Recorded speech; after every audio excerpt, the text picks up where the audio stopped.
servante dormait et il l'a couché dans son sein. Et son fils qui était mort, elle l'a couché dans mon sein. Le matin, je me suis levé pour allaiter mon fils. Et voici, il était mort. Je l'ai regardé attentivement le matin. Et voici, ce n'était pas mon fils que j'avais enfanté. L'autre femme dit au contraire, c'est mon fils qui est vivant et c'est ton fils qui est mort. Mais la première répliqua, nullement, c'est ton fils qui est mort et c'est mon fils qui est vivant. C'est ainsi qu'elle parlait devant le roi. Amen. Vous pouvez vous asseoir.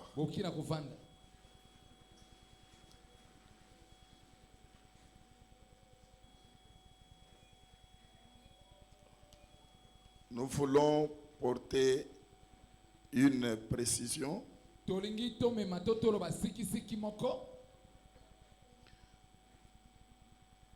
Selon notre doctrine, selon la Bible, il est écrit dans le livre d'un Corinthiens chapitre 14, vous pouvez vous retrouver plusieurs prophètes dans une église. Il est demandé d'éviter les désordres. Alors Dieu a donné comment cela doit se faire.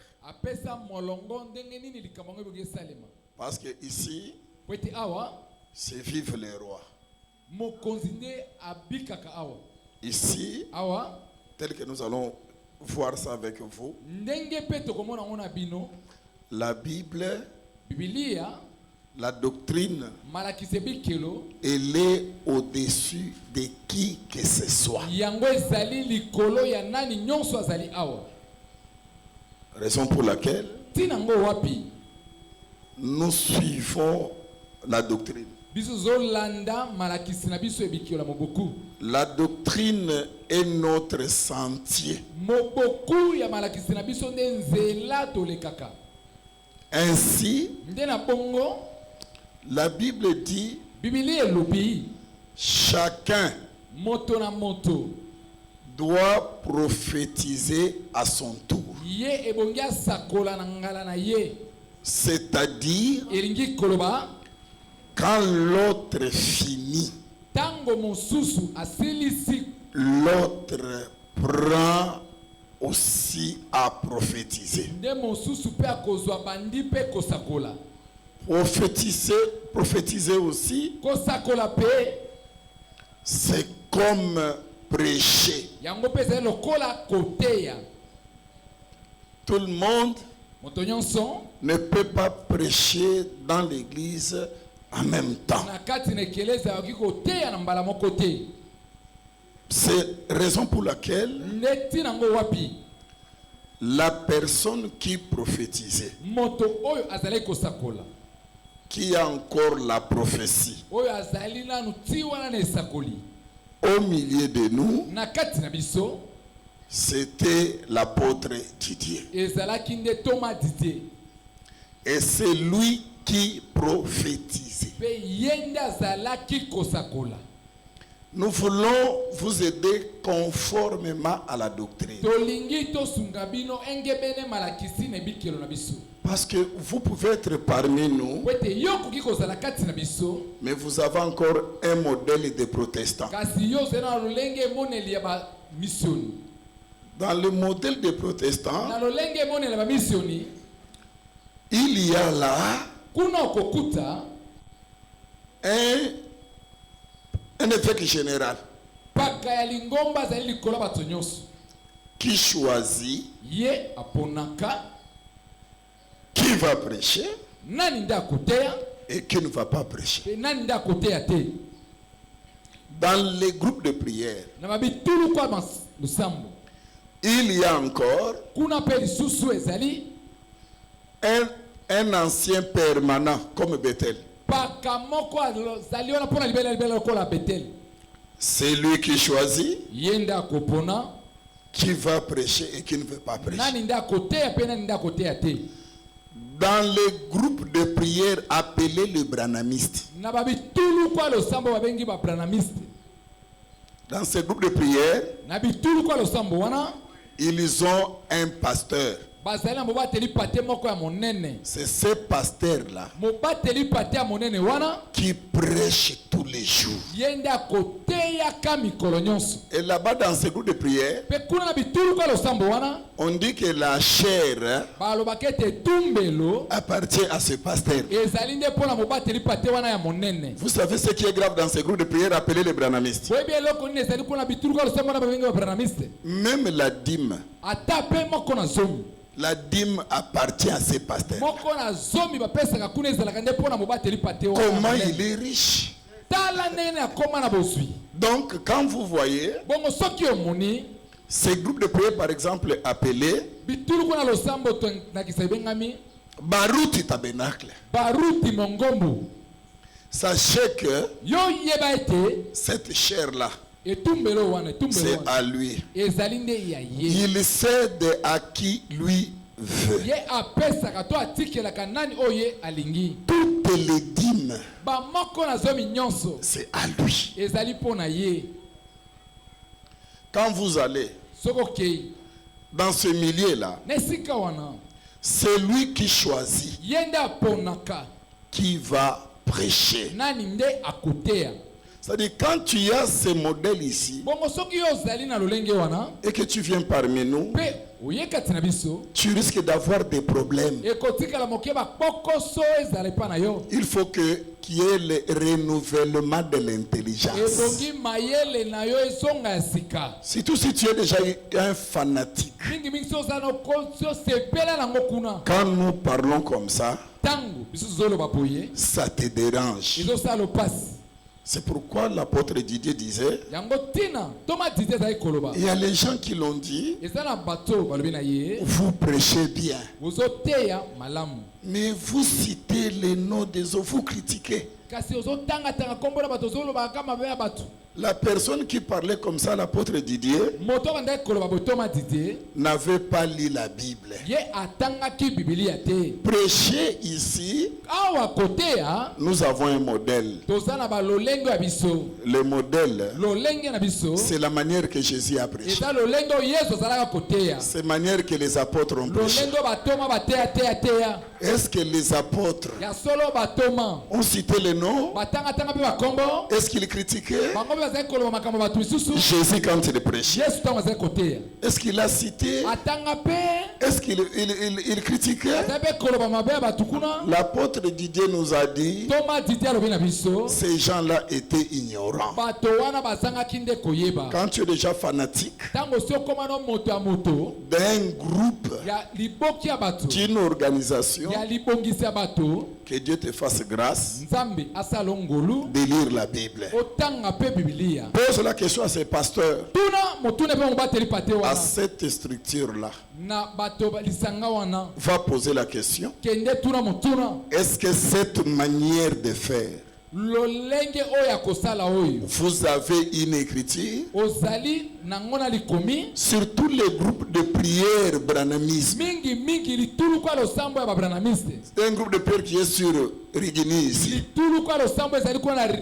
Ces groupes de prière là vous diront que même si vous allez dans un groupe de prière qui est vers Njili là-bas, Matete, ils te diront, nous on n'a pas besoin de la Bible. Un prophète a déjà parlé. Voilà. Mais ici, quand tu viens, tu as droit de poser la question. Ce que vous faites ici.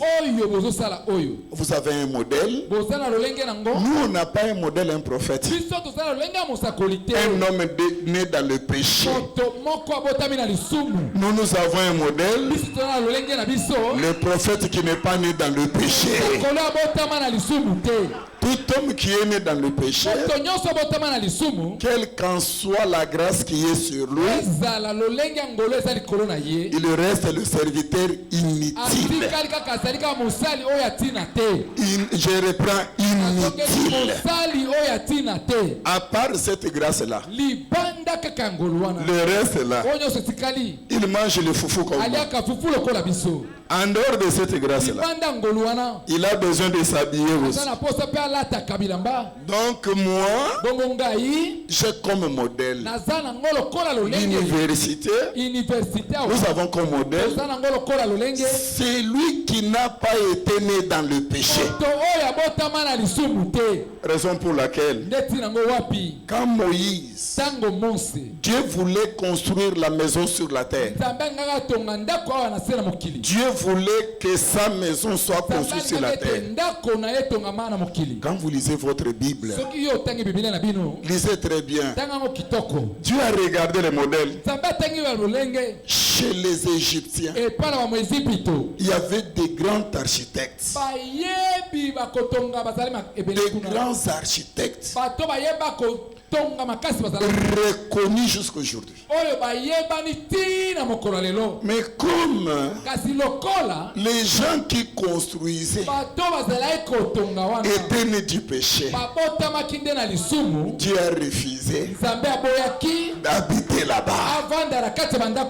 Il dit à Moïse, quant à moi, ma maison doit être construite par celui qui n'est pas né du péché. Mais quelle maison? La maison là, tu vas monter, tu regardes au ciel, prends seulement ces modèles là, ramenez sur la terre, n'ajoute rien. Si j'ai dit d'écouter, n'écoute pas l'ingénieur égyptien comme les Kilingi, nos ingénieurs que nous avons ici, et les Kinkela, les gens de voirie là. Il ne faut pas leur dire qu'ils ne te disent pas. Vous voyez, au lieu de découder, mais découder et demi. Dieu lui a dit, selon les modèles. Voilà.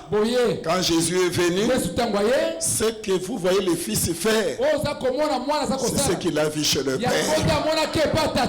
Et quand les apôtres sont restés, ce que nous prêchons, ce que nous vous disons, c'est ce que nous avons vu.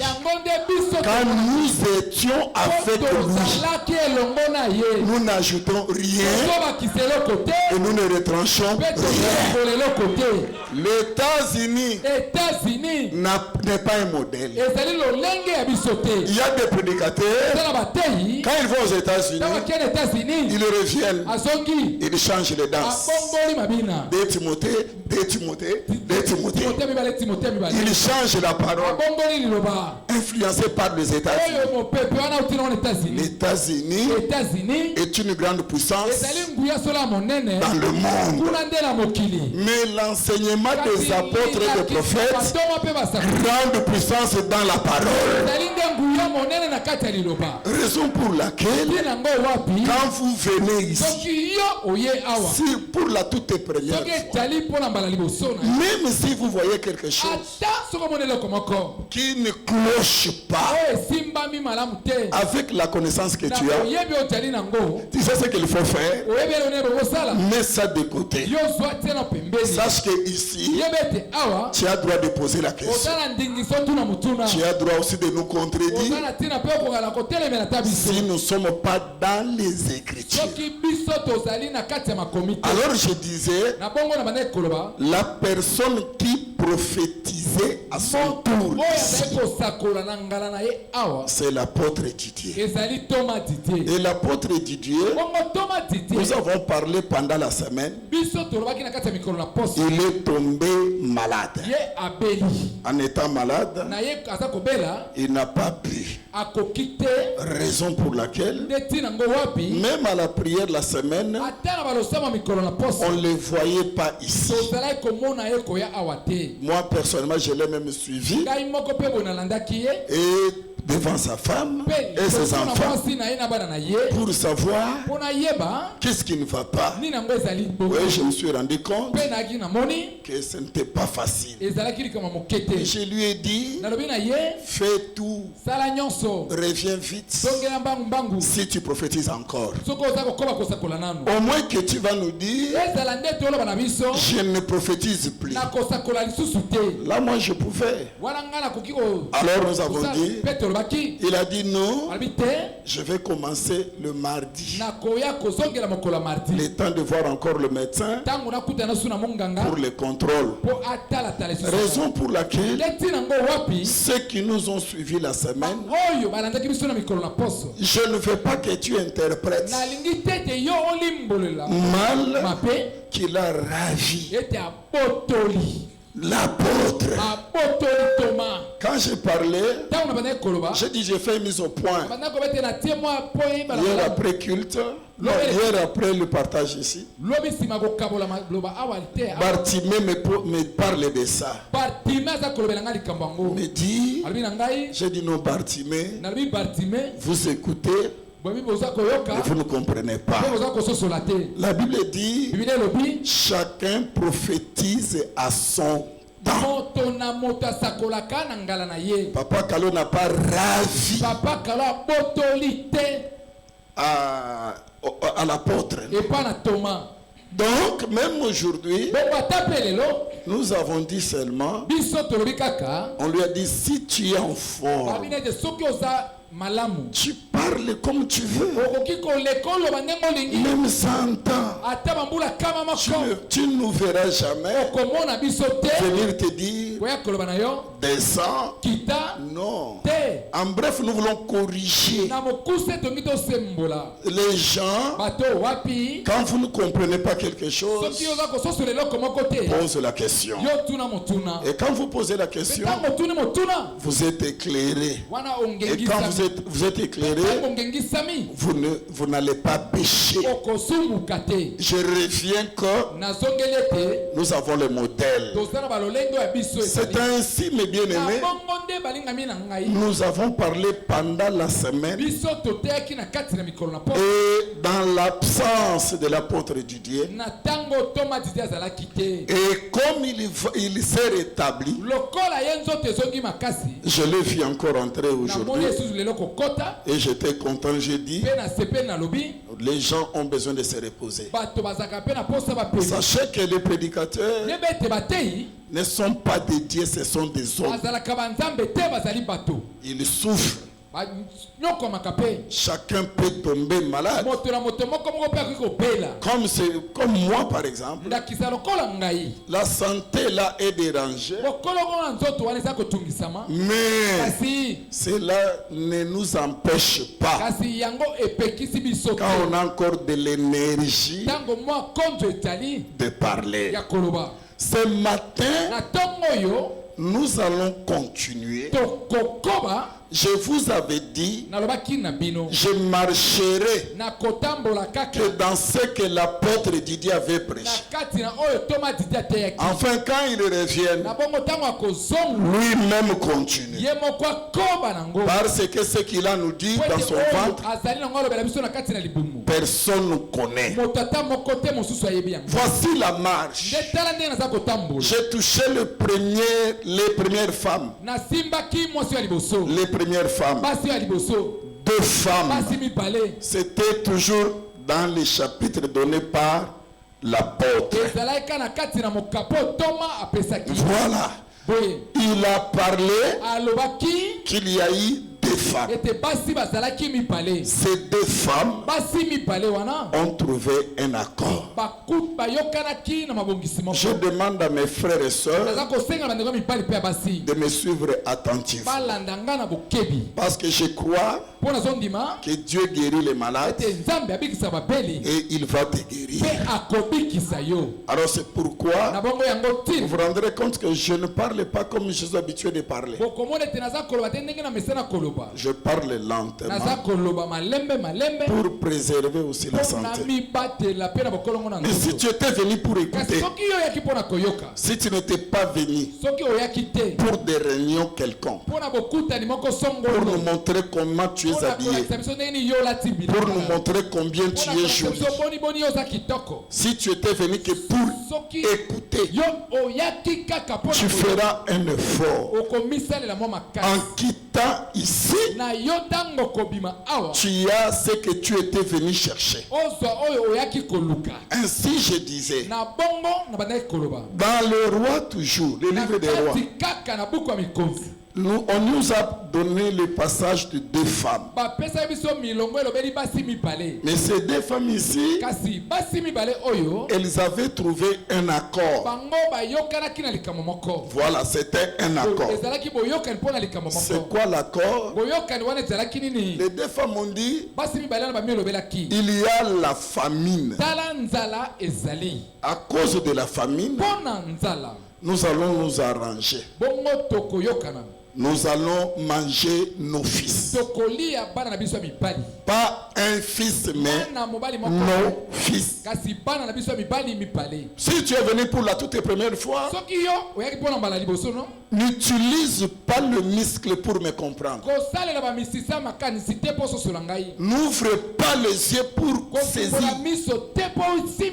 Laissez le Saint-Esprit va faire pénétrer la chose. Alors ces deux femmes se sont organisées, se sont arrangées en disant, nous allons manger nos deux fils. Le premier dit, non, l'autre dit, on commence par manger ton fils. Quand nous allons les manger, demain nous allons manger aussi mon fils. Je ne vais pas rentrer dans la semaine. Seulement nous avons épinglé ou mentionné quelque chose de très important. L'accord. Cette alliance-là, cette union-là,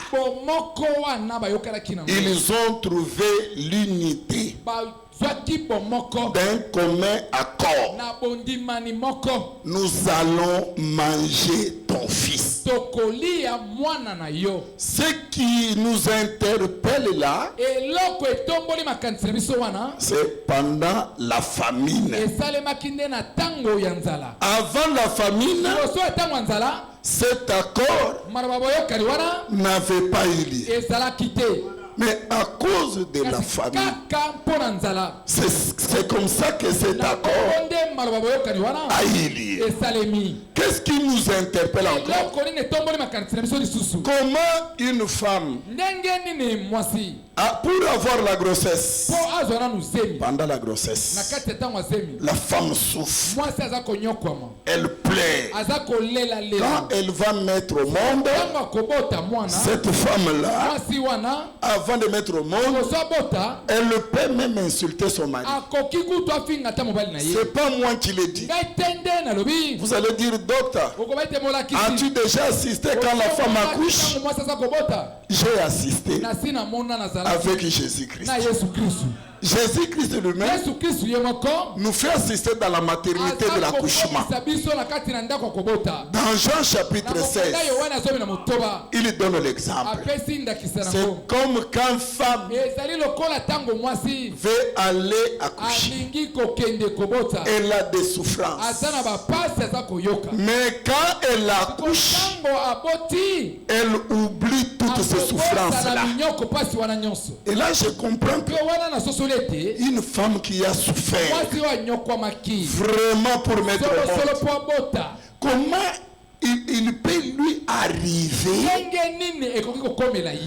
de manger cet enfant-là, la femme cannibale, est devenue cannibale à cause de la famille. À cause de la famille. Oh, quand l'homme commence à manger un autre homme, c'est les sorciers. Les sorciers n'aiment pas la viande de bœuf. Ils aiment la viande de bœuf la journée. Mais la nuit, les sorciers est cannibale. Est-ce que, mais vous voyez que donc, pendant la nuit et pendant la famille, la sorcellerie entre en jeu. Pendant la famine, quand il y a crise, c'est là où le démon de la sorcellerie de manger leurs propres enfants entre en scène. Dans la période de la famine, il faut faire beaucoup attention. Pendant la famine, un esprit propose aux femmes: arrangez-vous pour devenir des sorciers. Et il y a un accord. Ça, c'est la première des choses. Nous ne voulons pas entrer là-dedans. Deuxième chose, je venais de donner encore un autre passage que l'apôtre prêchait. Là encore, il y a deux femmes. Nous venons de lire deux femmes. Ces deux femmes. Mais ce n'est pas le cas. Il y a eu seulement l'arrangement de dormir ensemble. Donc, ces deux femmes se sont arrangées d'être ensemble. Ils étaient unis ensemble. Mais pendant qu'ils étaient unis, c'est ce que l'apôtre a prêché. Mais moi, je prends un élément. C'est ça la complémentarité. Quand l'autre prêche, on ne reste pas pour voir les erreurs, pour venir attaquer. Mais quand l'autre prêche, on reste calme. Pendant qu'il parle, tu peux prendre encore des choses. Et quand tu te mettras, tu viens compléter. C'est dans ce sens-là que pendant qu'il parlait, il y a encore un autre élément. Je veux que vous soyez très attentifs. Parce que ici, je fais que lire. La Bible dit, ils se sont arrangés de dormir ensemble. Ah, je comprends que elles dormaient dans la même maison. Mais ici, on dit que pendant la nuit, je parlerai. Pourquoi pas pendant les jours? C'est seulement pendant la nuit. Pendant la nuit que l'enfant meurt, le fils est mort. Pendant la nuit. Or, l'évangile éternel, ce n'est pas le royaume grec. Les Grecs cherchent l'intelligence et la sagesse. Dieu a fait la promesse dans 1 Corinthiens chapitre 1, parce que le monde, dans sa sagesse, n'a point connu Dieu. Le monde, dans son intelligence, intelligence n'a pas connu Dieu, Dieu promet, je détruirai la sagesse des sages, l'intelligence des intelligents, et par la prédication, je donnerai la sagesse qui sauvera les croyants. Et c'est ce que nous appelons l'évangile éternel.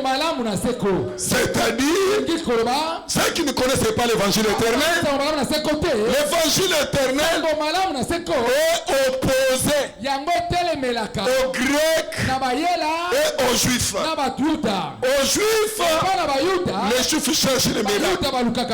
Les Grecs cherchent l'intelligence. Mais l'évangile éternel, c'est la sagesse divine qu'un homme ne prend pas dans la théologie.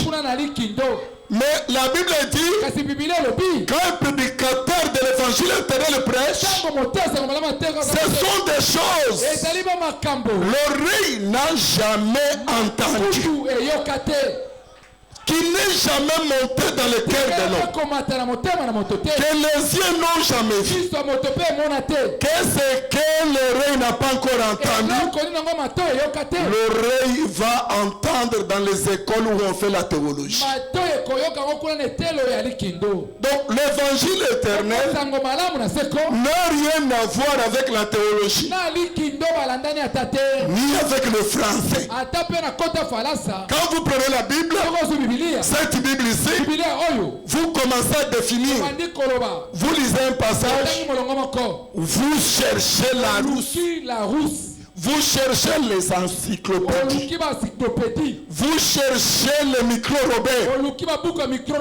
Vous êtes qu'un homme intelligent qui parlera du de l'introduction, développement et la conclusion. Les gens peuvent apprécier, mais ce n'est pas ça de l'évangile éternel. L'évangile éternel a ses griffes. Raison pour laquelle, quand Jésus prêchait, c'est de la théologie. Disait, cet homme n'a jamais été sur le banc de l'école. Où est-ce qu'il a appris ces choses? Oui, il a appris dans le royaume. Il avait pris dans le royaume. Et les intellectuels disaient, mais cet homme n'a pas été sur le banc de l'école, mais la doctrine qu'il amène, c'est une doctrine nouvelle. Quand vous prêchez l'évangile éternel, c'est la nouvelle doctrine. Quand on dit nouvelle, veut dire que quand les gens écoutent, ces gens disent, ça, nous avons prié des années. Nous n'avons jamais entendu. C'est pourquoi le jour où Jésus présentait l'évangile éternel, les gens ont dit, ça, jamais un homme a parlé comme cet homme. L'évangile éternel, ce n'est pas l'individu, c'est Jésus-Christ lui-même qui prend des choses du royaume, il les met dans la bouche d'un homme et il parle. Quand Jésus quitte cette bouche-là, l'homme a besoin de conduire la voiture. Quand Dieu quitte cette bouche, l'homme a soif, il a besoin de boire de l'eau. C'est pourquoi on a dit, déclare que je suis serviteur inutile. Maintenant nous sommes allés. Nous avons ici la nuit. Le matin, c'est là où la deuxième femme regarde attentivement. Elle dit, c'est pas mon fils. Donc les femmes que nous voyons, quand une femme a mis un enfant au monde, aujourd'hui je me rends compte que même si le bébé est nouveau, toi tu ne sais pas faire la distinction. La femme s'est distinguée. Il est en moi et il n'est pas en moi. Je sais ça ici. Mais je vois la mort du fils. Avant que je parle du fils, nous avons une écriture à lire auquel nous allons nous arrêter afin que l'homme qui va entrer en scène le mardi continue son chemin. Regardez. Nous avons notre passage auquel nous avons bien exploité. Apocalypse, c'est là où nous étions. Et t'inquiète, aujourd'hui nous n'allons pas nous répéter. Nous allons gagner le temps.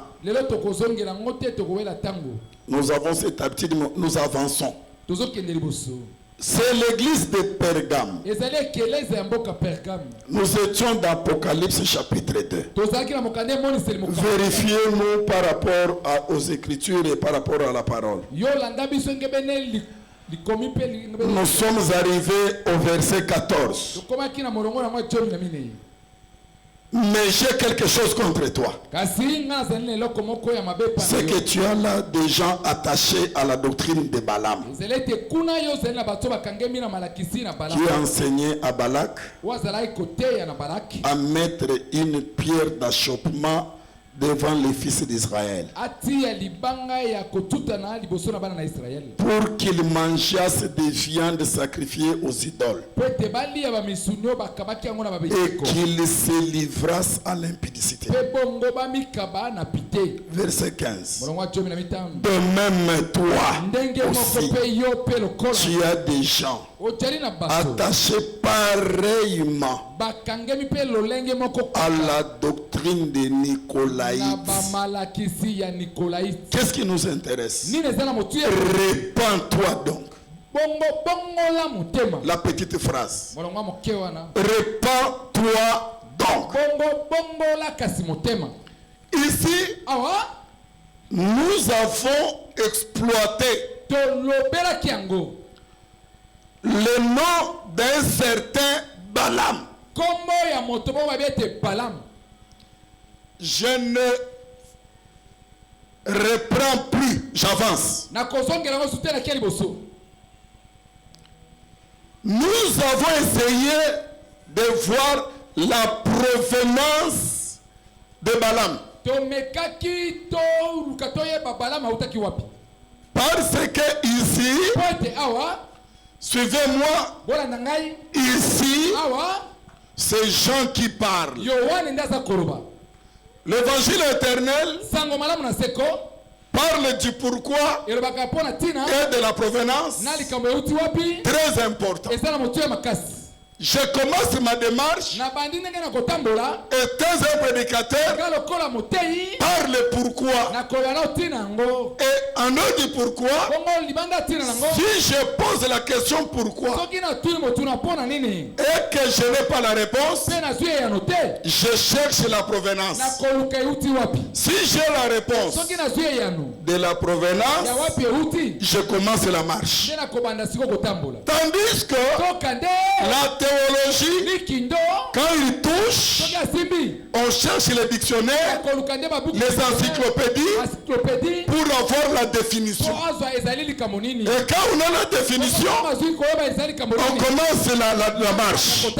Et à ce moment-là, il y a la bifurcation entre l'évangile éternel et l'intellectualisme du troisième royaume.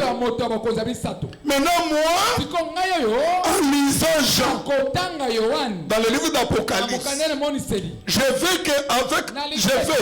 toi et moi, on se pose la question, où est-ce que Jean a ramassé le nom de Balaam? C'est comme ça que je n'ai pas besoin des encyclopédies bibliques.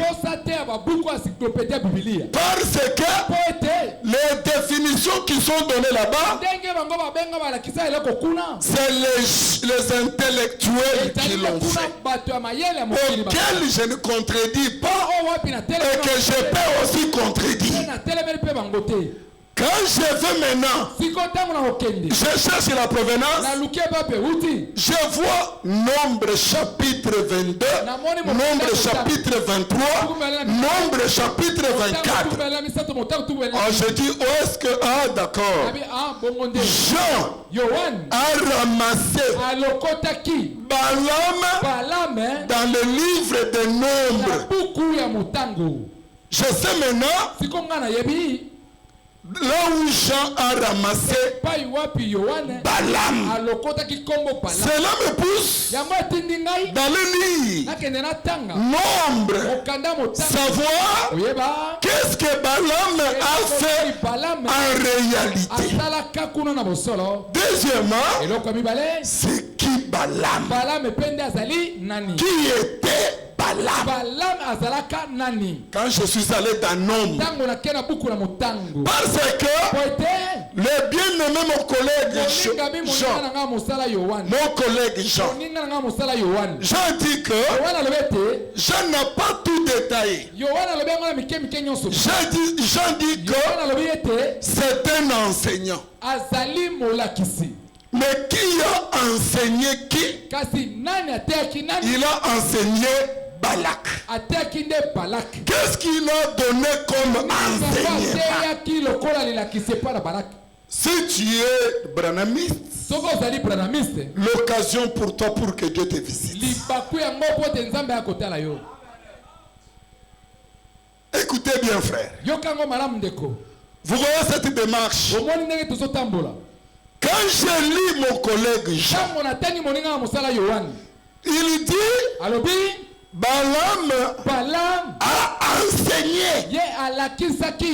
La première chose que vous devez retenir, Balaam c'est un enseignant. Ce qui veut dire,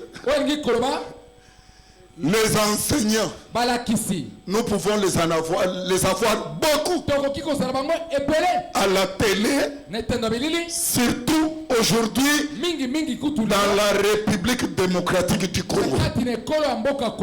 Il y a ce qu'on appelle la prolifération des églises. Des églises. Ce qui veut dire beaucoup d'églises, beaucoup d'enseignants. Dans ce qu'on appelle aujourd'hui, que j'appelle des fois les églises des saints, les assemblées des saints, entre guillemets aussi, il y a beaucoup d'enseignants. Vous savez, quand nous on a crié à cette parole, quand on a grandi, quand on a crié, il n'y avait pas beaucoup d'enseignants comme aujourd'hui. Je ne sais pas citer les noms. Vous vous rendez compte que il y a beaucoup d'enseignants aujourd'hui auxquels même vous connaissez, que moi je ne connais pas, que moi je connais, que vous ne connaissez pas. C'est plein. Est-ce que c'est une mauvaise chose? Non. Car la Bible déclare le champ est vaste. Dieu a besoin des enseignants. Mais le pasteur Richard, mon collègue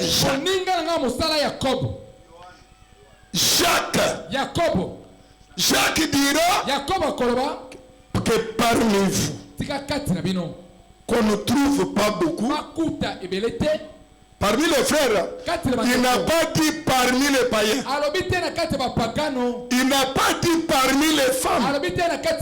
Non. Il n'a pas dit parmi les femmes. Il dit parmi les frères. Qu'on ne trouve pas beaucoup qui enseignent.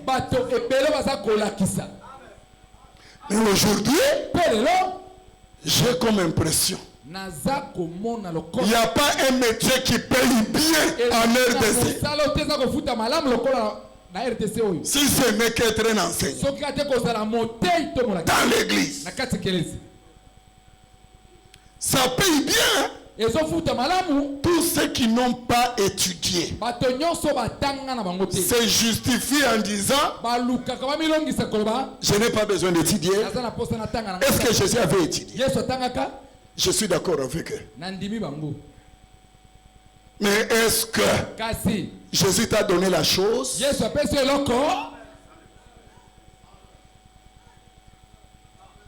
Et ceux qui ont étudié et qui n'ont pas trouvé du travail à cause de la crise économique,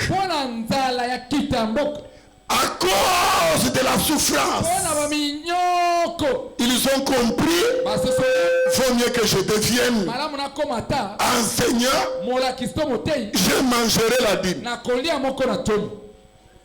et j'imposerai le mot aux malades, j'aurai les dons. Mais mon collègue Jacques dit que parmi vous, qu'on ne trouve pas beaucoup qui enseignent. Mais le pourquoi de cette phrase-là, bien aimé, il dit parce que les enseignants seront jugés sévèrement.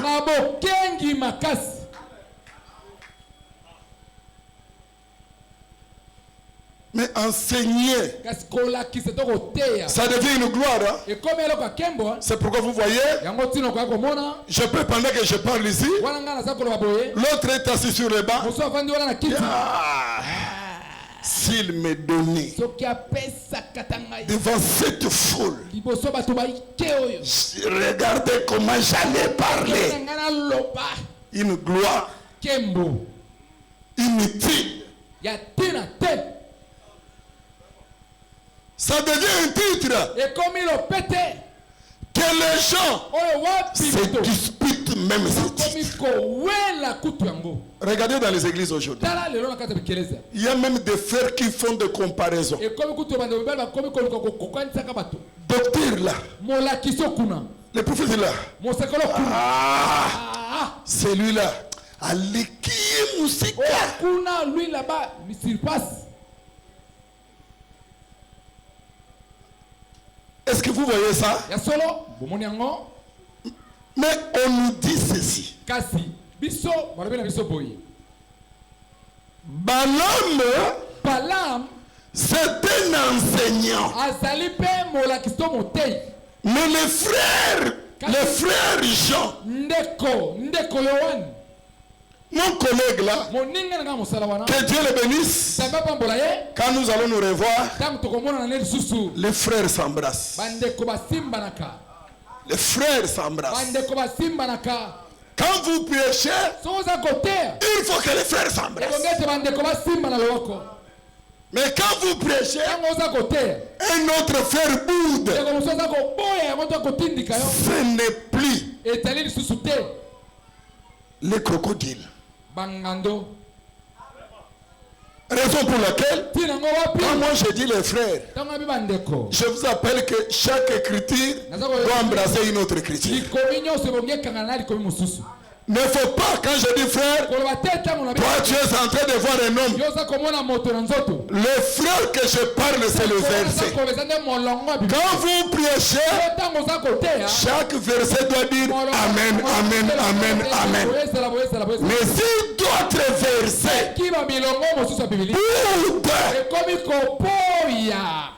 il y a un point d'interrogation. J'avance. Il dit Balaam était un enseignant. C'est tout ce qu'il nous a dit. Et Jean décortique l'enseignement de Balaam. Il dit que l'enseignement de Balaam, c'était de mettre une pierre d'achoppement devant les enfants de Dieu, afin que les enfants de Dieu entrent dans une fête, et durant cette fête qu'ils contredisent la parole. C'était quoi la parole? La loi de Dieu disait: les enfants d'Israël ne peuvent pas manger les viandes sacrifiées aux idoles. Mais l'enseignant Balaam a convaincu les enfants d'Israël pour manger les viandes sacrifiées aux idoles. Je me suis posé la question de savoir, mais quand les enfants d'Israël mangeaient ces viandes sacrifiées aux idoles, où était la parole qu'ils avaient entendue à travers Moïse? Je parle de la guérison divine. Et c'est ici que vous allez voir. Écoutez bien mes frères. La Bible dit, avant que les enfants d'Israël aillent à la fête, ils ont d'abord commencé à aimer les filles moabites sur le mauvais enseignement de Balaam. Le mariage a eu lieu. Le problème de mariage, c'est un problème très délicat. Quand vous définissez le mariage en français, vous serez Balaam. Et vous direz: frère, tu peux prendre même dans le monde, amener ici. L'essentiel que la sœur puisse accepter, c'est Jésus. Je veux aller plus loin. Mais retenez ça aujourd'hui. Le mariage. Ça, c'est un communiqué. Quand Dieu nous fera grâce, nous allons avancer. Le mariage, c'est entre le frère et le sœur dans le Seigneur. Les païens entre eux. Si un païen ose venir, ça ne sera pas l'ordre de Dieu. Là, nous parlons comme les collègues Paul. De tels cas, dans ces cas-là, ce n'est pas le Seigneur, mais c'est mon avis. Les cas-là, on doit les traiter autrement. Vous savez que Dieu n'a jamais considéré le mariage d'un païen avec un chrétien. Dieu n'a jamais même toléré ça. Nous avons des sœurs et des frères et des sœurs ici. Ces frères sont allés prendre dans le monde. Ils les ont amenés ici. Ils sont dans le mariage ici.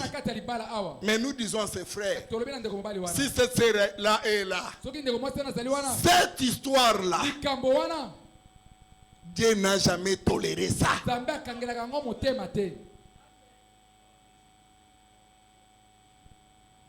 Écoutez, nous avançons. Le problème du mariage concerne des frères et des sœurs dans le Seigneur.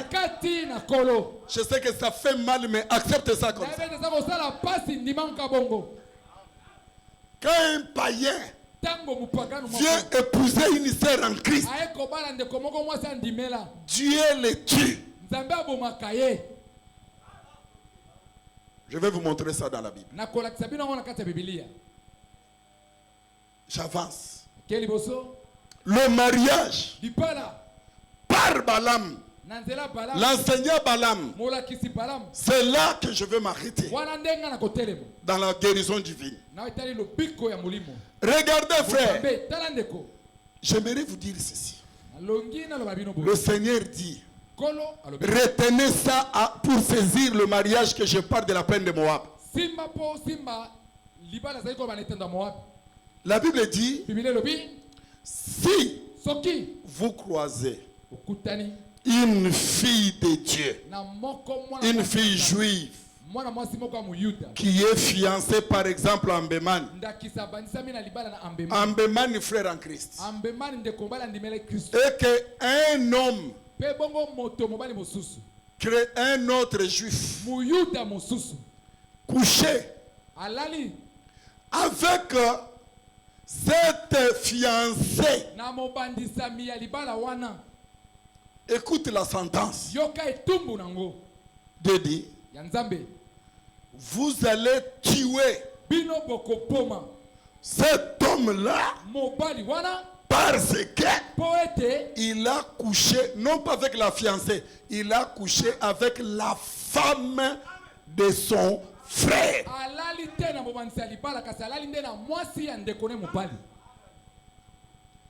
Vous allez lapider la fille.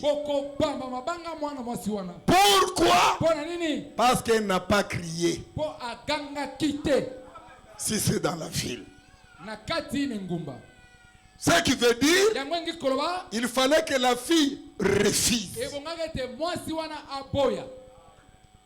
Il fallait qu'elle refuse. Et elle doit crier. C'est ça, refuser. Et accuser. Mais écoutez, cette même écriture que nous allons vous donner plus tard, mais si c'était hors la ville, vous allez tuer cet homme qui a couché avec la femme de... On ne dit pas fiancé. Dans l'évangile éternel, fiancé est égal à la femme. Nous y arriverons quand Dieu nous donnera l'occasion. Mais remarquez, concernant maintenant un homme qui a couché avec une païenne. Il faut bien lire la Bible. Comment Dieu n'est pas intéressé le mariage d'un païen avec un frère. Dans Lévitique, Dieu dit, si un juif couché avec une fiancée d'un homme non affranchi, on n'a pas dit qu'on tue cet homme-là. Dieu dit, vous n'allez pas le tuer, mais seulement va devant l'Éternel, prépare. Ce qui veut dire, une païenne, un païen, un non affranchi, pour le Seigneur, il n'y a pas à tolérer. Comment toi, frère en Christ, tu vas les prendre dehors, mais le jour où il va coucher avec quelqu'un, Dieu ne dira rien. Maintenant, regardons, rentrons ici pour terminer. Le mariage qui a eu lieu à la plaine de Moab, suite à l'enseignement donné par Balaam que j'avais dit la fois passée, la semaine passée, c'était quoi l'enseignement? Balak montre. Balaam montre aux enfants d'Israël que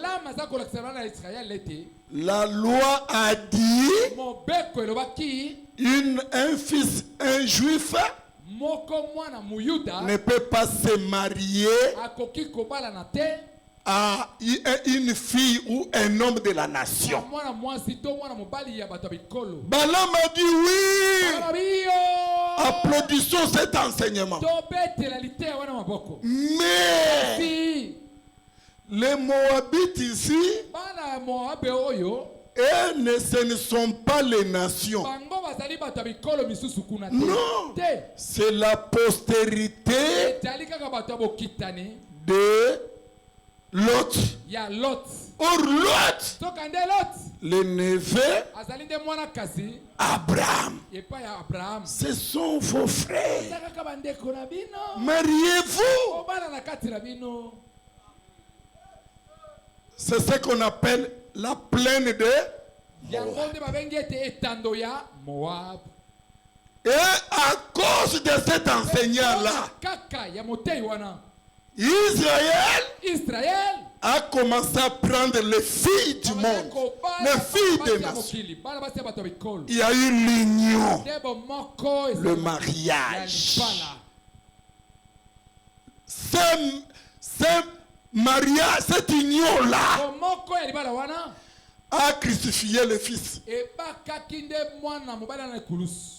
a tué le fils. Le fils, c'est la vie, et le fils, c'est la parole. Je vais vous montrer ça noir sur blanc dans le livre de Osée. Donc, à la plaine de Moab, par la mauvaise parole, un faux enseignement, on les a enseignés de se marier. Et l'homme qui a enseigné le mariage, il a donné des arguments convaincants. Bien aimé, cet homme, Balaam, connaissait les faiblesses des enfants d'Israël. Il savait que si tu fais une fête, ils aiment bien la fête. Et dans cette fête, présente-les. Ils vont manger. Le fait seulement d'accepter d'entrer dans ces mariages, ils ont fermé les yeux à la doctrine.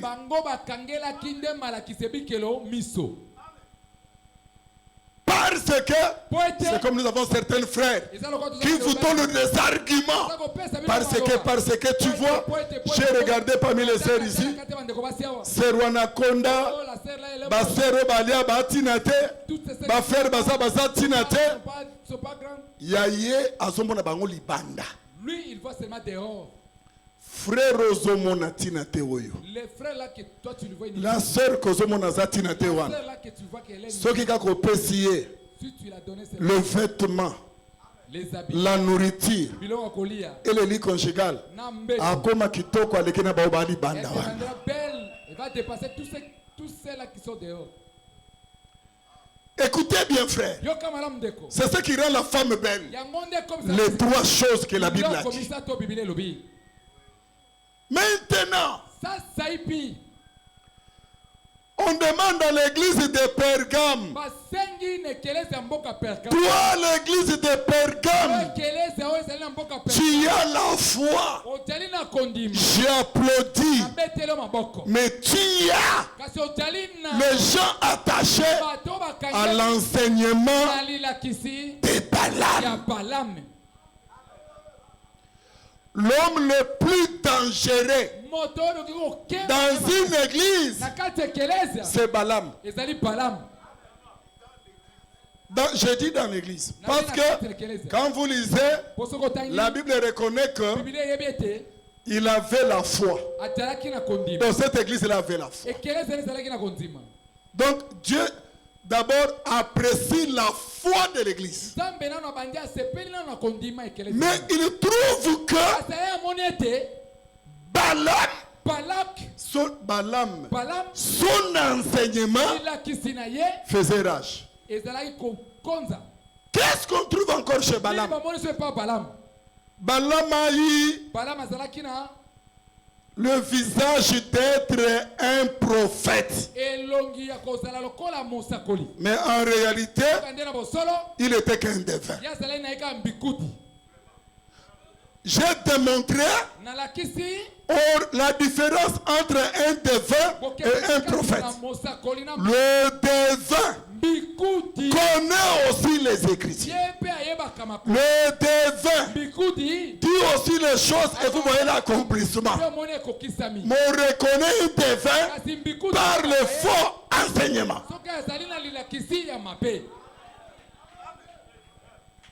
C'est pour vous dire, les gens peuvent défiler à la télévision, défiler parmi nous, vous dire des choses.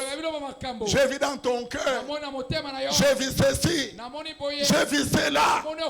Ce qui est vrai, tu dis c'est vrai. Attends, quel enseignement qu'il confesse. Quand son enseignement est contré des apôtres et des prophètes, écarte-les, c'est un défunt.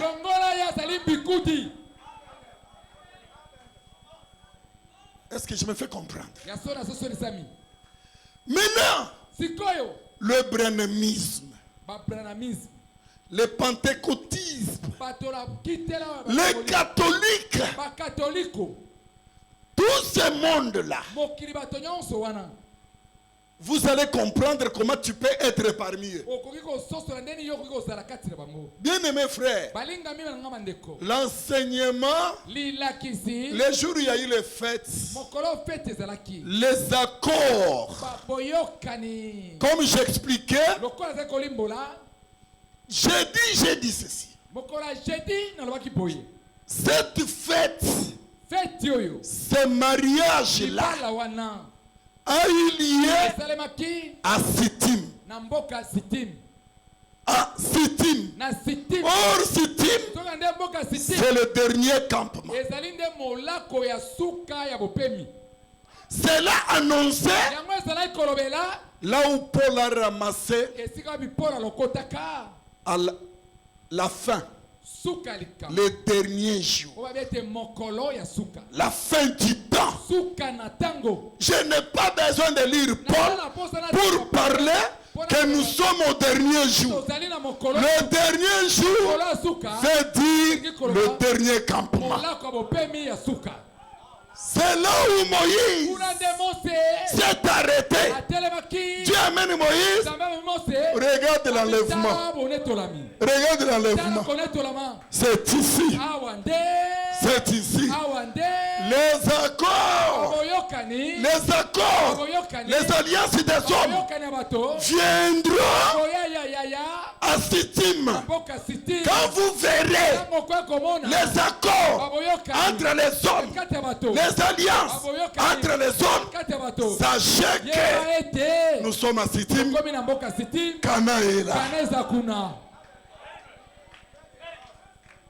C'est pourquoi, quand vous verrez ici, nous vous disons, les hommes de Dieu ouvrent vos yeux pour regarder les choses. Sittim, à la place de Moab, je n'ai pas besoin. Paul a dit dans les derniers jours.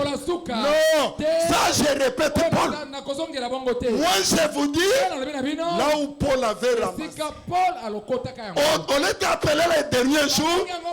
J'appelle ça Sittim. J'appelle ça Sittim. Parce que si je reprends Paul, je l'ai répété. Mais je vais vous confirmer là où Paul avait ramassé, parce que nous étions avec lui. Nous étions avec Paul. Parce que la Bible dit le ministère, pas le ministre. Le ministère entre dans le conseil. Quand on écrivait la Bible, le ministère écrivait la Bible. Et quand tu prends ça comme habillement, tu t'habilles. Quand tu viens sur la terre, tu ne vas pas répéter ce que Paul a dit. Tu diras aux gens, quand Paul dit au dernier jour, nous étions avec lui, c'était le sittim que lui est venu dire les derniers jours. Quand on dit ce sittim, dernier campement.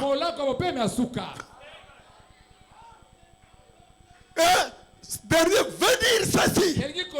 Un sittim, c'est le dernier jour. Le branamiste prêche aux gens. Le messager du temps de la fin. Pose-lui la question. Demande à votre prophète. Vous avez répété Paul. Mais où est-ce que Paul avait ramassé le temps de la fin? Ils vous diront, l'ange était venu. Nous leur dirons non. Parce que vous n'avez pas l'évangile éternel qui donne la provenance. La provenance de la chose. Ça, ton ange ne te dira pas ça. Vous répétez le temps de la fin, le temps de la fin, le temps de la fin. Mais vous répétez ce que les Paul ont dit. Mais dis-nous. Voilà la bifurcation avec l'évangile éternel. C'est ça la bifurcation. C'est ça les griffes de cet évangile.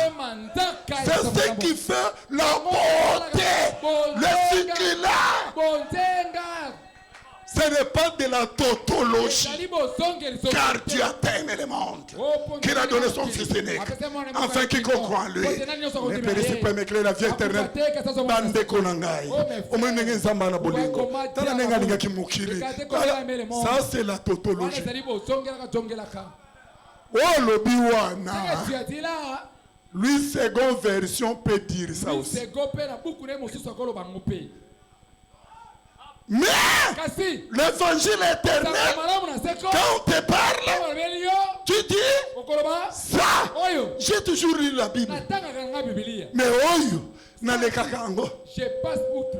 Zambe merci pour Nabiki. Parce que je suis sauvé.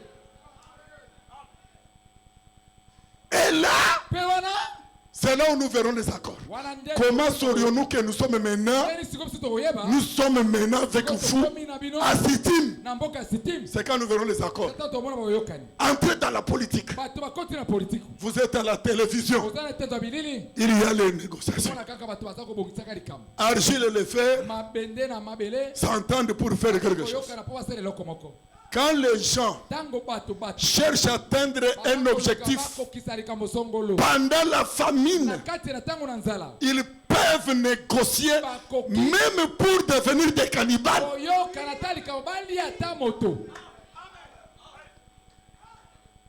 Frère, toutes les négociations que vous voyez des politiciens, quand vous regardez ça, ayez ce qu'a dit Daniel.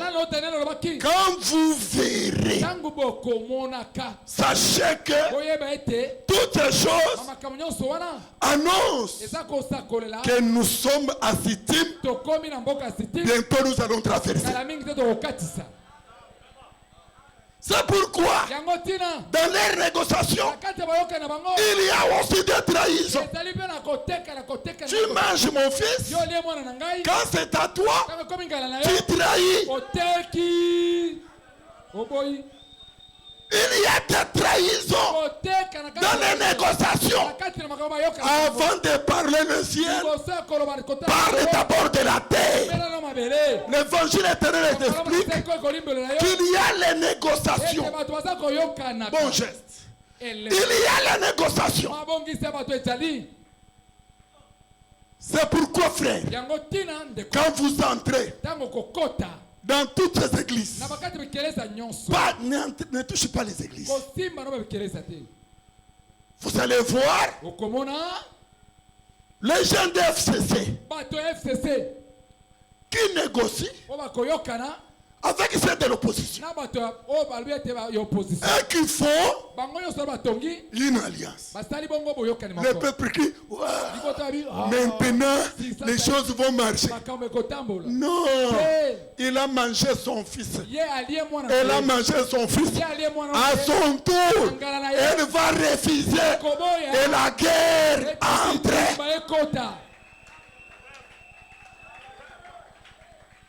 Et quand vous voyez toutes ces choses, un enfant de Dieu, c'est un extraterrestre.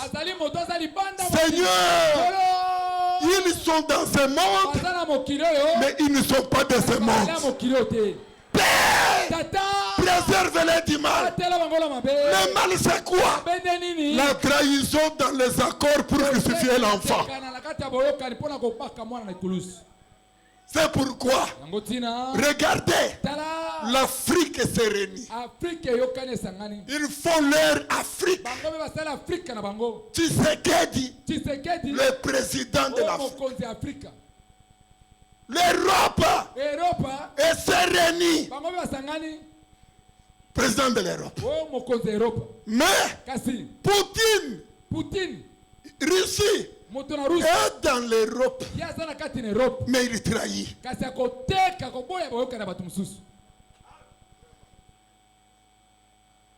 États-Unis d'Amérique, dans leurs associations, chacun a sa manière et sa politique.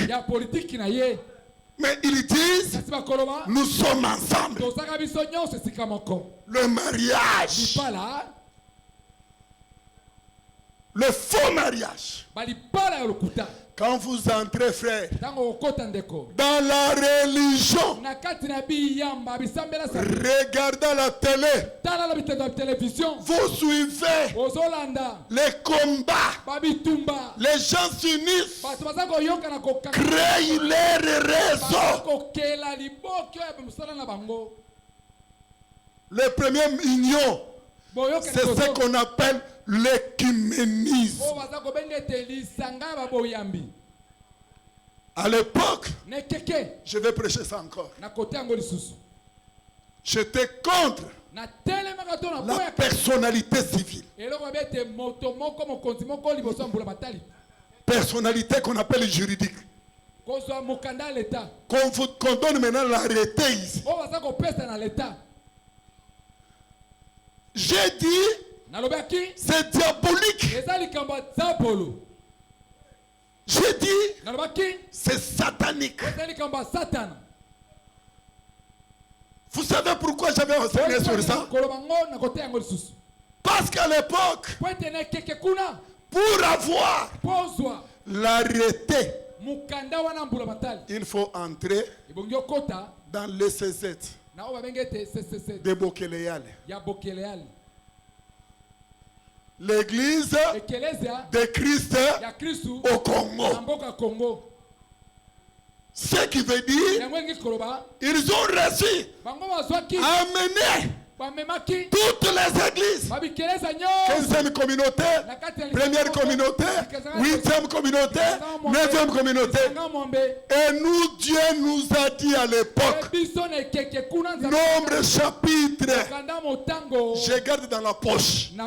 Vous êtes un peuple qu'on ne trouve pas parmi les nations. C'est ce que Dieu avait dit de cette église. Vous êtes un peuple mis à part.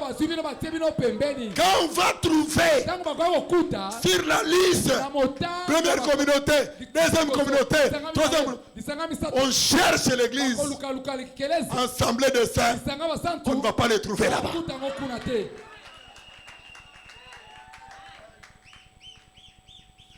Ce n'est que succulent. Un avant-goût. Et nous allons vous en parler encore. Dans le détail, Et à cette époque-là, quand tu viens, même pour faire la campagne, si je me présente, je me souviens, je me suis présenté avec le bien-aimé Freddy Bovens pour avoir l'autorisation. Quand nous sommes partis, on nous dit par Jacques Chimbombo, qui était gouverneur. Et la maman, la vice-présidente, j'ai perdu son nom, je vous donnerai. Koima Futa. À l'époque, Koima Futa. Il dit, mais papa, kasi kombo église. Les bien-aimés de Jésus-Christ. Demain, on donne un autre. Parce que nous avons dit, nous n'entrerons pas dans ces choses-là.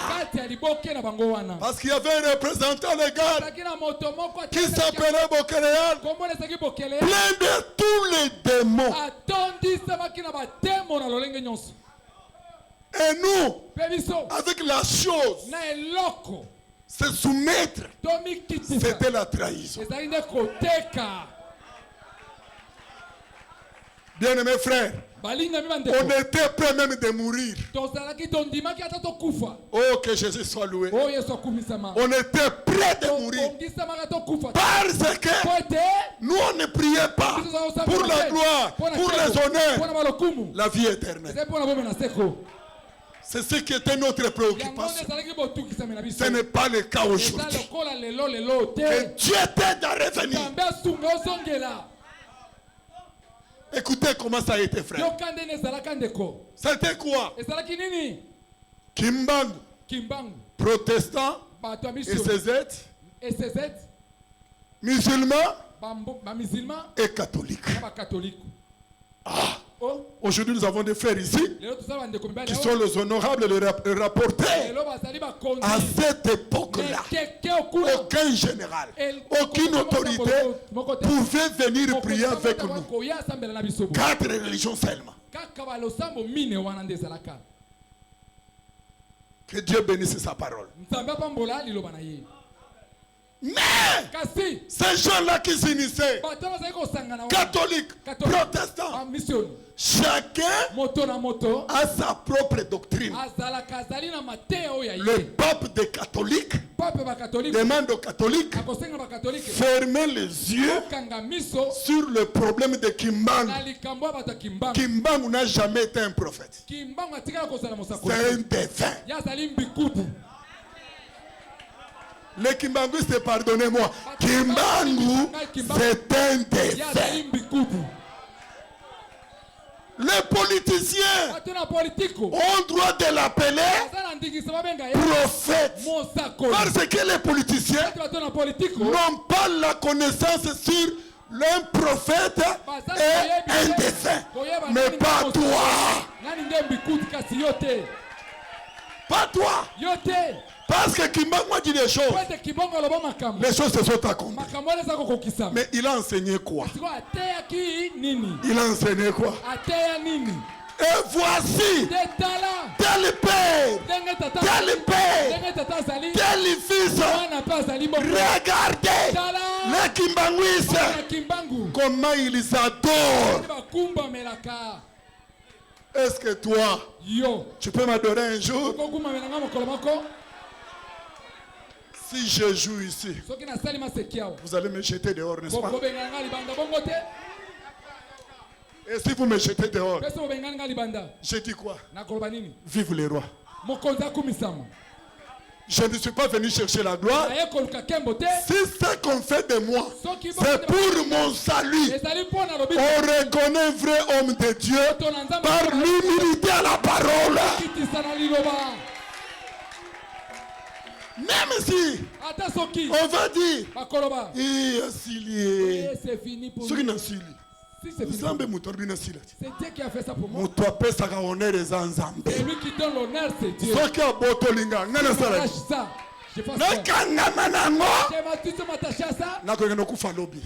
je mourrai. Je puisse m'humilier. Reste avec les honneurs. Je reprends. Ici, est-ce que là-bas, on peut mettre Branham dehors? Les gens qui imitent, même quand Branham est en chapeau, le prophète a dit. Même quand Branham est en colère, le prophète était aussi en colère. Quelle aberration! Quelle abomination! Comment vraiment les véritables fils de Dieu peuvent être dans telle chose? Si tu sors, sache que tu es de Dieu. Si tu vois un frère reconnaître l'évangile éternel et le viens Jésus au-dessus de ses relations avec Branham, embrasse ses frères-là. Kimbang n'a jamais été un prophète. Mais ne crucifie pas le politicien. Vous les Tshisekidistes, écoutez-moi très bien. Écoutez bien. Je sais que si vous allez me lapider, mais moi je dis que ce qui est écrit,